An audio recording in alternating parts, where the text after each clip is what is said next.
اللہ العظیم۔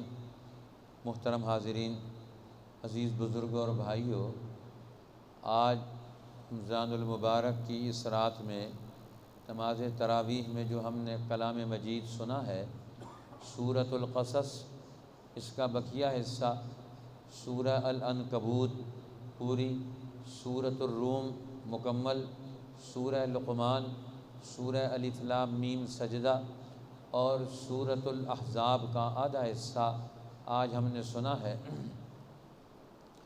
یہ جو صورتیں گزری ہیں سورۃ القصص سے لے کر یہاں تک، یہ ساری صورتیں یہ مکی صورتیں ہیں، مکہ مکرمہ میں نازل ہوئی ہیں۔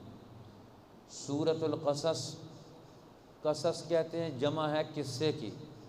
اس میں اللہ تعالیٰ نے ایک اہم ترین قصہ واقعہ بیان کیا، نتلو علیک من نبأ موسیٰ و فرعون بالحق، ہم آپ کو موسیٰ اور فرعون کا واقعہ ٹھیک ٹھیک سناتے ہیں کہ فرعون کا واقعہ کیا ہے اور موسیٰ علیہ السلام کا واقعہ کیا ہے۔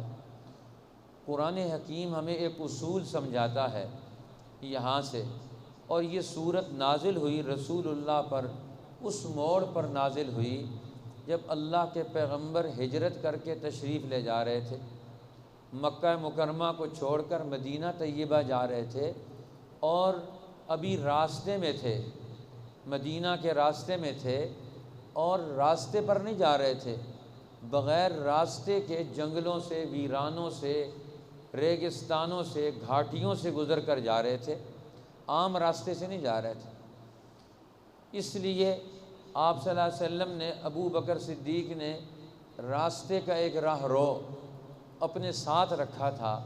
ایک مشرک اور کافر تھا لیکن راستوں کا ماہر تھا، کرائے پر وہ کام کرتا تھا، اس کو ساتھ لے کر گئے تھے۔ اور اس راستے سے گزر کر جب شارع عام پر پہنچنے والے تھے مدینہ کے قریب، تو کچھ دیر پہلے یہ صورت نازل ہوئی، سورۃ القصص، جس میں اللہ تعالیٰ نے موسیٰ علیہ السلام کا واقعہ سنا کر نبی اکرم صلی اللہ علیہ وسلم کو اگلے دور کی پوری حکمت عملی سمجھائی، اور فرمایا کہ دنیا میں یہ فسادات کیوں پیدا ہوتے ہیں، یہ لوگوں میں لڑائیاں کیوں پیدا ہوتی ہیں، یہ فرقے کیوں وجود میں آتے ہیں، یہ ان کا میکانزم کیا ہے، یہ کون ان کو وجود میں لاتا ہے۔ اللہ تعالیٰ نے مدینہ پہنچنے سے پہلے رسول اللہ کو ایک اصول سمجھا دیا کہ دنیا کے بڑے بڑے طاقتور حکمران وہ اپنی حکومت، ظلم کی حکومت قائم کرنے کے لیے انسانوں کو، قوموں کو آپس میں لڑاتے ہیں، تقسیم کرتے ہیں، فرقے بناتے ہیں، آپس میں ان کو لڑاتے ہیں۔ ان فرعون علا فی الارض، فرعون نے زمین میں سرکشی کی، تکبر کیا، غلبہ پا لیا، طاقت حاصل کر لی، وجعل اہلہا شیعا، اور وہاں کے رہنے والوں کو تقسیم کر دیا، آپس میں لڑا دیا۔ اب فرعون کا یہی کام ہوتا ہے کہ قوموں کو تقسیم کر کے رکھا جائے، ان کی پارٹیاں بنا کے رکھی جائیں، پارٹیاں آپس میں لڑتی رہیں، اور اوپر والا فرعون ظالم بدماش وہ ان کے اوپر قبضہ کیے رکھے، اور نیچے سے وہ غلامی کی زندگی بسر کریں اور آزادی نہ حاصل کر سکیں۔ وجعل اہلہا شیعا، اور وہاں کے رہنے والوں کو وہ تقسیم کرتا ہے، فرقوں میں ڈال کر آپس میں لڑاتا ہے، اور کرتا کیا ہے، مقصد اس کا کیا ہے، یستضعف طائفۃ منہم، ان کو آپس میں لڑا کر ایک کو کمزور کرے، پھر دوسرے کو کمزور کرے، اور پھر دونوں کو کمزور کر کے ان کے اوپر اپنی حکمرانی قائم رکھے۔ اس لیے ہر دور کے فرعونوں کا یہی اصول رہا ہے کہ قوموں پر غلبہ پاؤ، ان پر قبضہ کرو، اور ان کو آپس میں لڑاؤ، اور ان کے فرقے پیدا کرو، اور فرقے پیدا کر کے تقسیم کر کے لڑا کے آگے سے آگے بڑھاتے چلے جاؤ۔ یہ ہر دور کے فرعونوں کا قرآن نے اصول سمجھایا۔ انگریز جب آئے ہندوستان، پاکستان میں، یہاں آ کر انہوں نے وہی اصول رکھا۔ یہ ہم نہیں کہہ رہے، ایک انگریز خود لکھتا ہے، انگریز مورخ W ہنٹر، اس نے کتاب لکھی ہے ہندوستان، ہمارے ہندوستانی مسلمان، اور اس کتاب میں انہوں نے انگریزوں کا یہاں آنا اور ان کی پالیسیوں کو لکھا ہے۔ وہ خود کہتے ہیں کہ ہماری یہاں پالیسی کون سی تھی، ڈیوائڈ اینڈ رول کی تھی کہ یہاں کے لوگوں کو ڈیوائڈ کرو، تقسیم کرو اور رول، ان کے اوپر حکمرانی کرو۔ حکمرانی کرنے کا آسان سا اصول ہے فرعونوں کا، ان کو لڑاؤ اور ان کے اوپر حکمرانی کرو۔ اسلام کا اصول نہیں ہے، رسول اللہ کا اصول ہے، قوموں کو جمع کرو، لوگوں کو اکٹھا کرو، معاہدات کرو، معاہدات کر کے مل کر ایک دوسرے کے ساتھ مل کر اپنی حکومت بناؤ، عدل کی حکومت، تعاون کی حکومت، خیرخواہی کی حکومت، انسانوں کے مال جان کی حفاظت کی حکومت، وہ سب لوگوں سے مل کر بناؤ، ان کے اوپر غلبہ پا کے تقسیم کر کے حکومت نہ بناؤ۔ یہ انگریزوں کا اصول ہے۔ آج آپ دیکھ لیں امریکہ کی 52 ریاستیں ہیں، ان میں آپس میں کوئی لڑائی نہیں ہوتی۔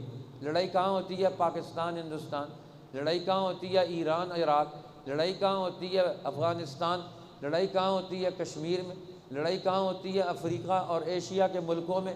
اب پوری دنیا میں یورپین ملک پوری دنیا میں دوسرے ملکوں میں، ایشیا اور افریقہ کے ملکوں میں لڑائیاں کرواتے، اپنے ملکوں میں لڑائی نہیں ہونے دیتے، وہاں آپس میں لڑائی نہیں دیتے اب، لیکن ان ملکوں میں لڑائیاں کراتے، اسلحہ بیچتے ہیں، ایسے حکمران لاتے ہیں لڑائیاں کریں، قوموں کو لڑائیں۔ یہ ان کا اصول ہے۔ قرآن نے سمجھایا کہ یہ لڑانے والے کون سے لوگ ہیں۔ قرآن کہتا ہے یہ 3 طبقے ہیں، ایک کا نام فرعون، دوسرے کا نام حامان، تیسرے کا نام قارون۔ اب فرعون کس کا نام ہے؟ جس کے پاس حکومت اور سیاست کی طاقت ہوتی ہے، جس کے پاس فوجی طاقت ہوتی ہے۔ اب یہ دنیا میں اپنی اس سیاسی، فوجی اور حکومت کی طاقت کے ذریعے سے یہ دنیا میں سارے لوگوں کو اپنے مسئلے اپنی مرضی کے مطابق حل کرواتا ہے، لوگوں کی پرواہ نہیں کرتا۔ یہ فرعون ہے، یہ ظالم ہے، یہ متکبر ہے۔ دوسرا اس کے ساتھ حامان ہے۔ حامان اس کا مذہبی وزیر تھا، اس دور کے مذہب کے ماننے والا۔ اب مذہب کے ماننے والے بڑے بڑے لیڈر، مولوی اور پیر، وہ فرعونوں کے ساتھ مل کر وظیفہ حاصل کرتے ہیں، پیسہ حاصل کرتے ہیں، تنخواہ پر کام کرتے ہیں، دین کے لیے کام نہیں کرتے، فرعونوں سے تنخواہ لے کر فرعونوں کا کام کرتے ہیں۔ یہ حامان ہے۔ اب دوسرا کردار، وہ مذہبی بگڑے ہوئے بکاؤ مال جو دین کو بیچتے ہیں، اللہ اور اللہ کے رسول کے احکام کو بیچتے ہیں، قوموں کو بیچتے ہیں، ایسے مذہبی گروہ یہ حامان قرار پاتے ہیں۔ اب یہ تیسرا گروہ ہے قارون کا، پیسے والا، مال والا، دولت والا طبقہ۔ اب یہ تینوں مل کر، ایک حکومت والے، دوسرے جھوٹے مذہب کے دائی، اور تیسرے مال و دولت کے پجاری قارون۔ فرعون، حامان اور قارون، یہ ایک تکون ہے، مثلث ہے۔ یہ آپس میں مل کے مشورے کر کے یہ قوموں کو لوٹتے ہیں۔ قرآن کہتا ہے اللہ نے اپنے نبی موسیٰ علیہ السلام کو بھیج کر اس تکون کو توڑ دیا، اس مثلث کو توڑ دیا، اس کو ختم کر دیا، اور اس کو ختم کر کے انسانوں کو آزادی دلائی۔ ایک اللہ وحدہ لا شریک کی عبادت کریں، ایک اللہ کے حکم پر عمل کریں، ایک اللہ کے قانون پر عمل کریں، ایک اللہ کے دین کے عمل میں لا کر اپنی دنیا اور آخرت میں برابر کے درجے میں لے کر آگے بڑھے۔ اب اللہ کا دین جب یہ سمجھ آ جاتا ہے تو پھر انسانوں میں ہمت اور جرأت پیدا ہوتی ہے۔ وہ کسی کا قانون، پھر کسی کی بات نہیں مانتے جب تک ان کو صحیح بات نہ سمجھائی جائے۔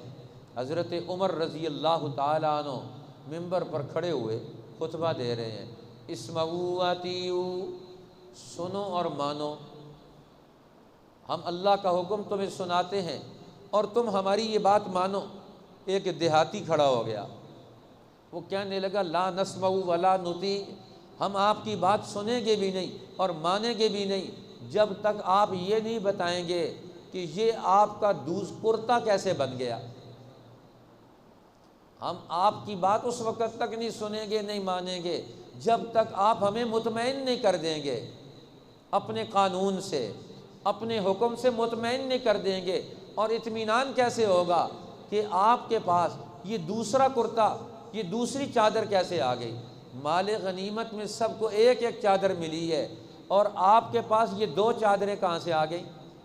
اب یہ آپ دوسری چادر کا مسئلہ حل کرائیں تو ہمیں پتہ چلے۔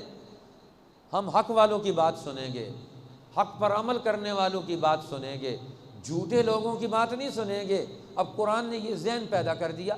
ایک دیہاتی ہے، ایک بدو ہے اور وہ کھڑا ہو جاتا ہے مسجد نبوی میں، جمعے کے درمیان میں کھڑا ہو جاتا ہے، نہ بات سنیں گے نہ مانیں گے جب تک دوسری چادر کے بارے میں نہیں بتائیں گے۔ حضرت عمر نے فرمایا اس کا جواب میرا بیٹا دے گا۔ انہوں نے کہا کہ مجھے بھی چادر ملی، میرے ابا کو بھی ایک چادر ملی، نہ ان کا سوٹ بنتا تھا نہ میرا سوٹ بنتا تھا، تو میں نے اپنی چادر اپنے ابا کو گفٹ دے دی، ہدیہ دے دی۔ یہ بتانا پڑتا ہے کہ یہ پیسہ کہاں سے آیا ہے۔ حکمرانوں کا پیسہ ان کو عوام کے سامنے شو کرنا پڑتا ہے کہ یہ پیسہ انہوں نے کہاں سے کمایا ہے۔ ظلم کر کے تو نہیں کمایا، 2 نمبر مال طریقے سے تو نہیں کمایا، قوم کو بیچ کر تو نہیں کمایا۔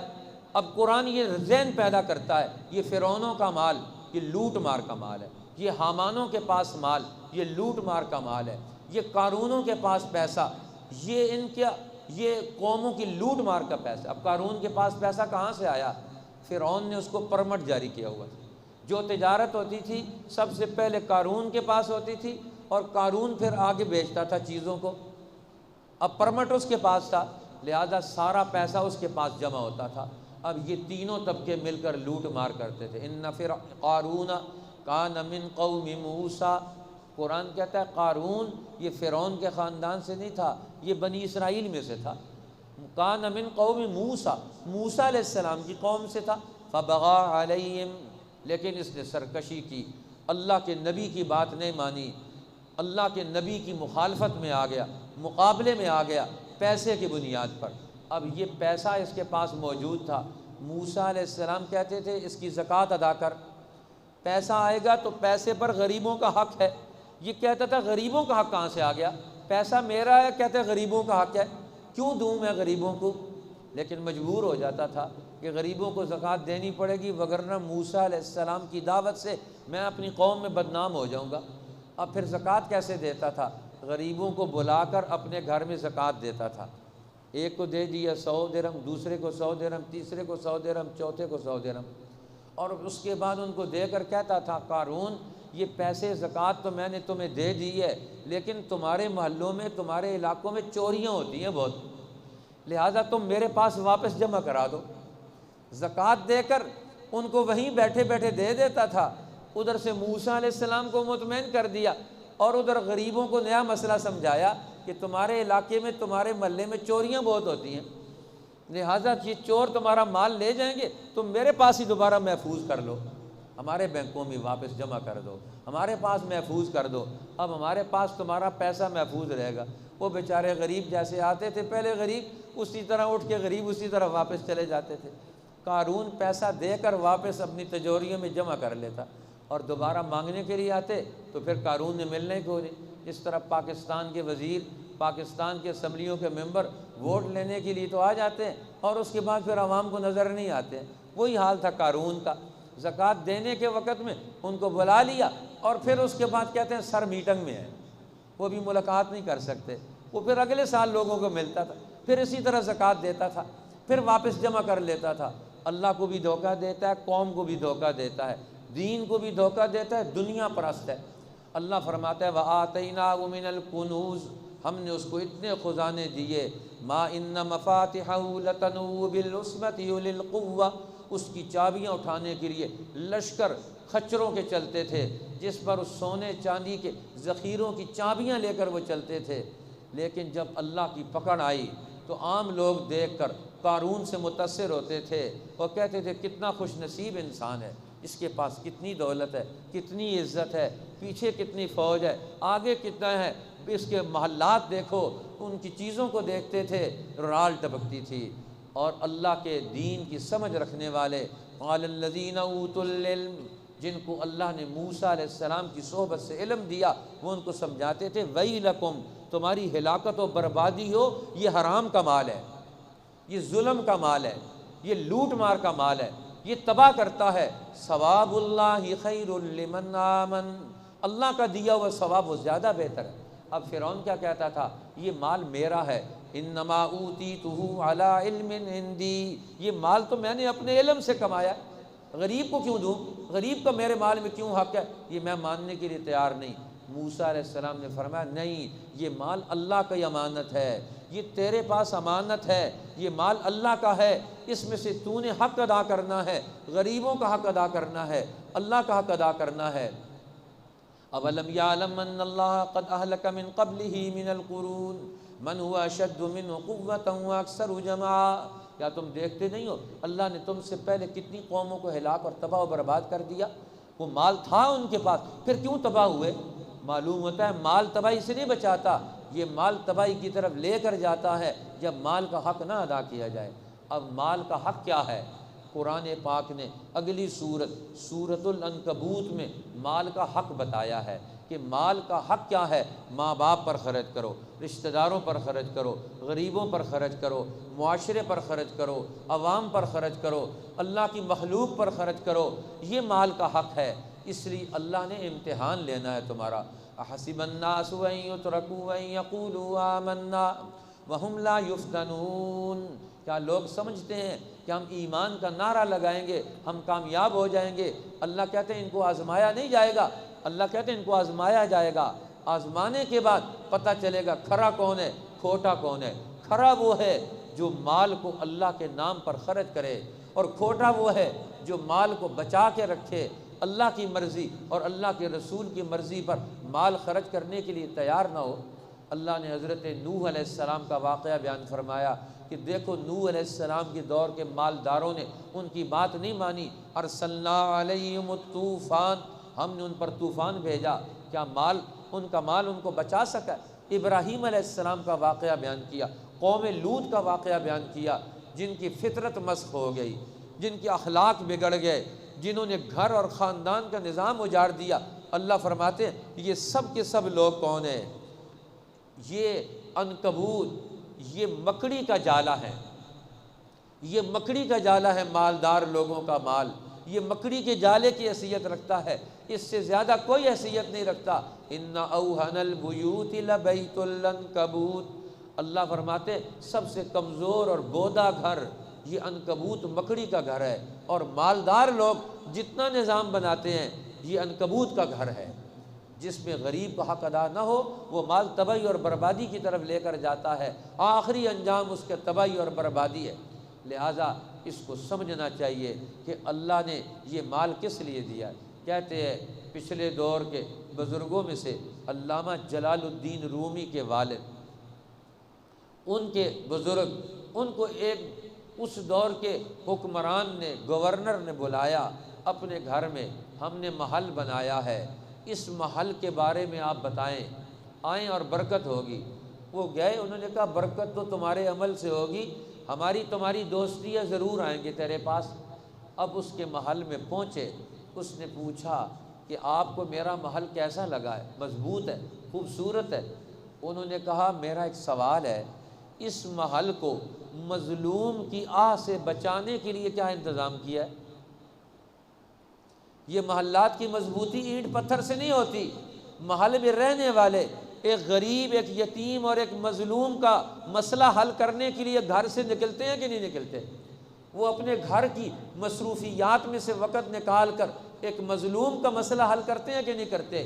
یہ بتا کہ مظلوم کی آہ سے بچانے کے لیے تو نے اپنے محل کا کیا انتظام کیا ہے؟ اگر تو محل کو مضبوط رکھنا چاہتا ہے تو اس کے لیے طریقہ کاری ہے۔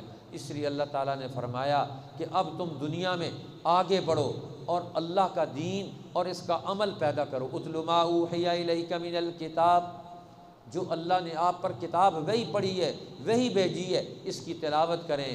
واقیم الصلاۃ، اور نماز قائم کریں۔ اب مسلمانوں کا معاشرہ کیسے پیدا ہوگا؟ قرآن کے علم سے، نماز کی تربیت سے مسلمانوں کا معاشرہ پیدا ہوگا، ایک جماعت پیدا ہوگی، اس کی روح اللہ کا ذکر ہوگا، اور پھر یہ دنیا میں اللہ کی دین کے لیے محنت کر کے اپنی دنیا بھی بنائیں گے اور اپنی آخرت بھی بنائیں گے۔ لہٰذا اب یہ کسی آدمی کو بھوکا، ننگا اور مصیبت زدہ اور فاقہ زدہ نہیں رہنے دیں گے۔ ہر آدمی کا مسئلہ اس کے گھر میں جا کر حل کر کے آئیں گے۔ قرآن کی زندگی کو اختیار کرنے والے، قرآن کے حکم کو ماننے والے، وہ انسانوں کے خادم بن کر دنیا میں زندگی بسر کریں گے۔ حضرت ابو بکر صدیق ساری زندگی انسانوں کے خادم بن کر زندگی بسر کرتے ہیں۔ حضرت عمر ساری زندگی انسانوں کے خادم بن کر زندگی بسر کرتے ہیں، اس لیے حضور نے تصور یہ دیا سید القوم خادمهم، قوم کا سردار، لیڈر اور حکمران وہ ہے جو ان کا خادم ہو۔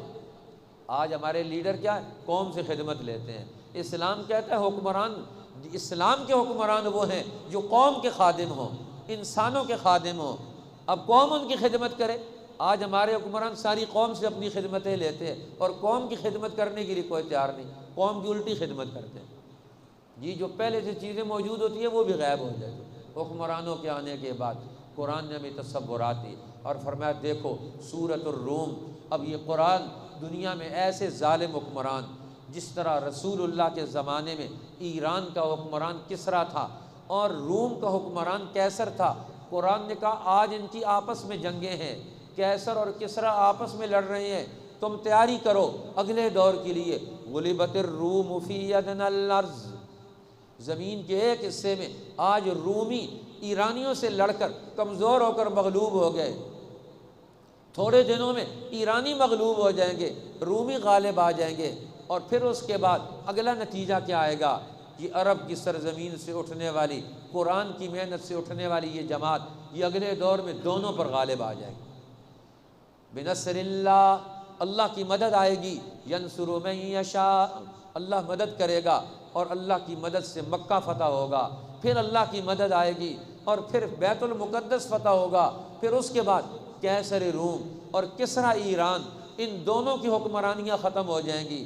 اب دین غالب آئے گا، تو دین کے غلبے کے اصول کیا ہوں گے؟ سورہ روم میں ان اصولوں کو بیان کیا۔ پھر اسی طریقے سے سورہ لقمان کے اندر اللہ تعالیٰ نے دین کے غلبے کو، یہ زبردستی کا غلبہ نہیں ہوگا بلکہ حکمت کی بنیاد پر ہوگا۔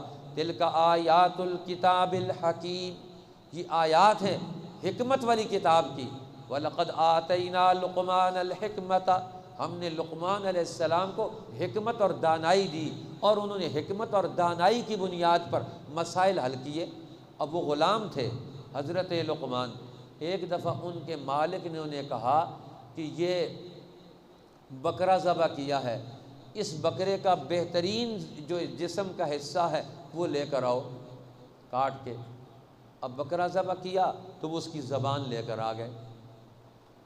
پھر دوسرے دن پھر بکرا ذبح کیا، انہوں نے کہا اس کا پہلے کہا بہترین حصہ لے کر آؤ، تو وہ بھی زبان تھی۔ دوسرے دن بکرا ذبح کیا تو انہوں نے کہا پھر اس کا بدترین حصہ لے کر آؤ، تو پھر زبان لے کر آ گئے کہ یہ اس کا بدترین حصہ ہے۔ انہوں نے کہا عجیب بات ہے، بہترین حصہ بھی زبان ہے اور بدترین حصہ بھی زبان ہے۔ انہوں نے کہا ہاں، یہ زبان اگر نرم رہے یہ سب سے بہترین ہے، اور اگر زبان سخت ہو جائے تو پھر یہ بدترین ہے۔ اور زبان کی سختی کیا ہے؟ انسان زبان سے کفر کا کلمہ نکالے، زبان سے شرک کا کلمہ نکالے، زبان سے اللہ کی توہین کرے، زبان سے اللہ کے رسول کی توہین کرے، زبان سے کسی مخلوق کو نقصان پہنچائے۔ ایک زبان سے کلمہ نکالیں دوسرے کا دل ٹوٹ جائے گا، اور ایک کلمہ زبان سے نکالیں تو دوسرے کا 1.5 سیر خون پیدا ہو جائے گا۔ آپ کسی کو حوصلہ دیں گے تو زبان کا ایک بول ہی ہے، تو زبان کا ایک بول، یہ زبان کا صحیح استعمال ہے۔